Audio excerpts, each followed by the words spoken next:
2024 was a banger year for television. Movies, not so much.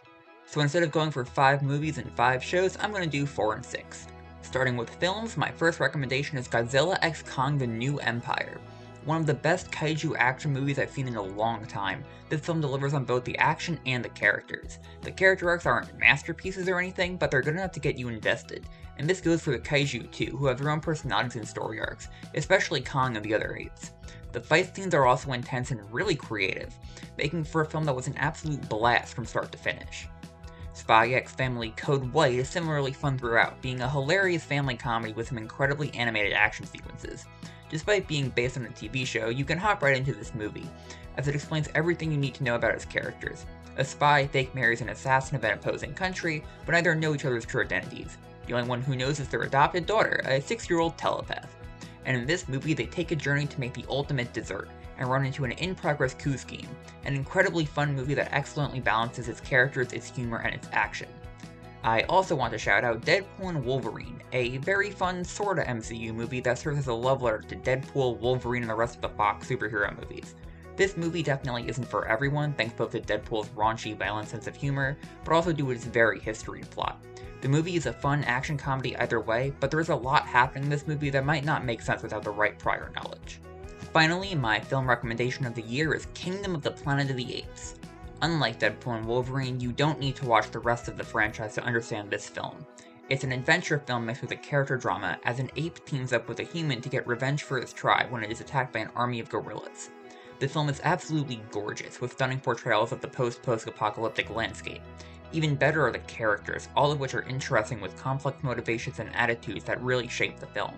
It's topped off with some nice action scenes that serve to complement the character arcs and themes for a really cohesive, compelling package. For TV shows, I want to start with some really excellent Season 2s. My Adventures with Superman is an incredibly optimistic show, following Superman and his friends as they do everything they can to help people. The show is an incredible depiction of Superman as a good-hearted human being who just happens to be incredibly powerful. This season introduces Supergirl and an awesome interpretation of Brainiac, who would love nothing more than to dominate the universe with Kryptonian might. Just an all-around fun show with great characters. Arcane's Season 2 is not as masterfully crafted as the first, but it still builds on what the first season created and rides it to a thematic, poignant conclusion. It's also beautifully animated, as much if not more so than Season 1, and every shot is a painting brimming with flourish and detail. Oshi no Ko continues to go crazy with its second season, deepening the central mystery while diving deeper into the psyches of its characters.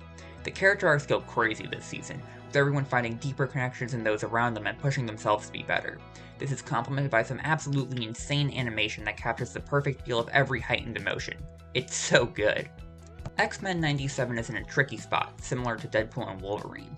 It's a sequel to the 1990s X-Men animated series, but while knowing that show makes X-Men 97 better, you don't necessarily need to have seen it to enjoy the story.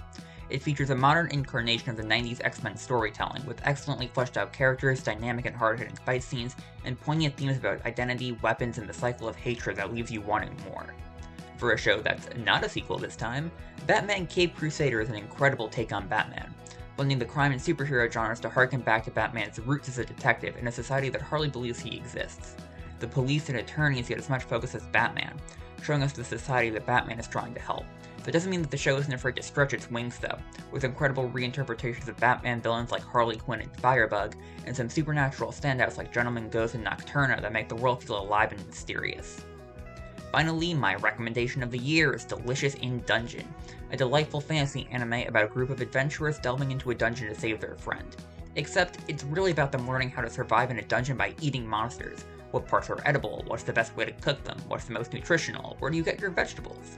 The show is a world-building masterpiece, with every monster in the dungeon having an interesting and unique ecological niche. Essentially, it takes the standard tropes of a fantasy dungeon and turns it into a living, breathing world, with a unique history and a cool magic system. To top it off, the characters have surprising depth, and the plot goes deeper than you'd initially think. It's a show that I cannot recommend enough. And those are my recommendations from 2024. I hope there's at least something here that you can enjoy. In the meantime, I've been Raventry, and thanks for watching.